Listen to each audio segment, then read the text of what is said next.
People don't realize that what they're reading in their holy books, the Bible and the Quran and Torah and the Book of the Law and all of that, they don't realize these are stories that have been around for thousands of years in other cultures. They just were told in a different way. You know, in a classic example, when you read in the Bible about Moses, when he was leading the people in the desert, he didn't know where he was going, and so he was out there for 40 years, in the wilderness for 40 years, and the Israelites are following him because he don't know where he's going. He's in the wilderness, and so there's no way for him to order food for everybody, but you better find some food for everybody because you got a lot of people out there, thousands if not millions of people following you, and they're in the desert, lost desert with you, and you're the one that brought them out there because you told them God was going to take care of them. Well, where is he? And we're hungry. Right? So then we see that in the Bible that Moses talks to God and tells him, God, you know, you have to do something for me here, and it's something important. Can you do something to help feed my people here? Because we don't have nothing. We're out in the middle of a desert, and we don't even know where we are. Can you do something to feed us? Because if not, we're going to die. And so we may be God's chosen people, but we're not going to be here much longer because we're not eating. And then it says, God says to Moses, oh, okay, I'll feed you. I'll tell everybody to settle down, and I will feed you. What I'll do is I will give you something that is called the manna from heaven. And so the manna from heaven began to, the scripture says, the people would wake up in the morning and they would have something called the manna from heaven. And they would go out and gather up this manna from heaven and eat it, and at least they had breakfast and they had lunch and dinner based on this manna from heaven. Well, the very word manna, you know, we've heard this story about the manna from heaven, and the Jews are out picking up the manna from heaven. Well, first of all, the word manna simply means, in the old ancient Phoenician language, which we call Hebrew, it's actually a Phoenician language, and manna in the old Phoenician language simply means, what is it? They don't even know what it is. They're just out there eating something, and it's good. They're eating it, but they don't know what it is. They have no idea how it got there, but thank God at least it's something to eat. And so they called it manna, which means, what is it?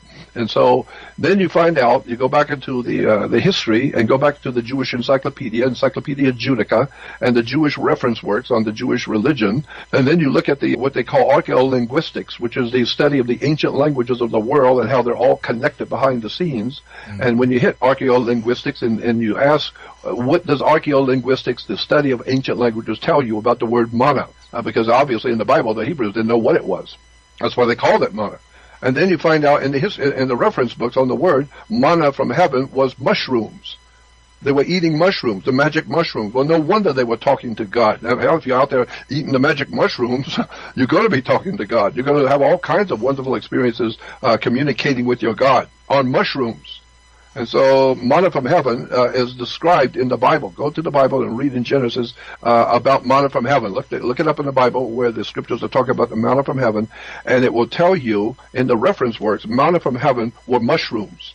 And they were called the magic mushrooms. And magic mushrooms have been around the Middle East by God for thousands of years. But it actually says they were small, round things that grew in the morning dew. So when you get up in the morning, there will be these fluffy, round things that you could pick and eat, and they were called mushrooms.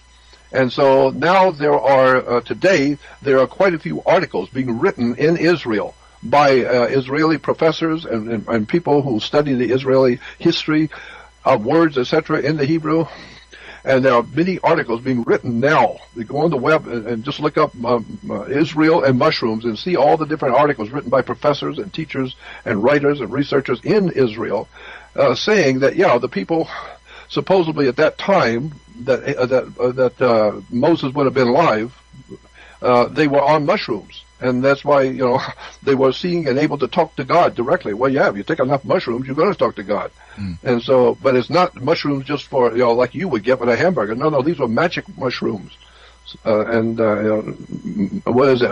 Amanita muscara is probably one of the most famous mushrooms in the world, is Amanita muscara. And that's one incredible trip, boy. You take a little bit of the mushroom of the Amanita muscara and watch what happens to your brain. Watch what happens to your mind when your mind starts reacting to the chemicals in that mushroom. You're going to see things you are not going to believe.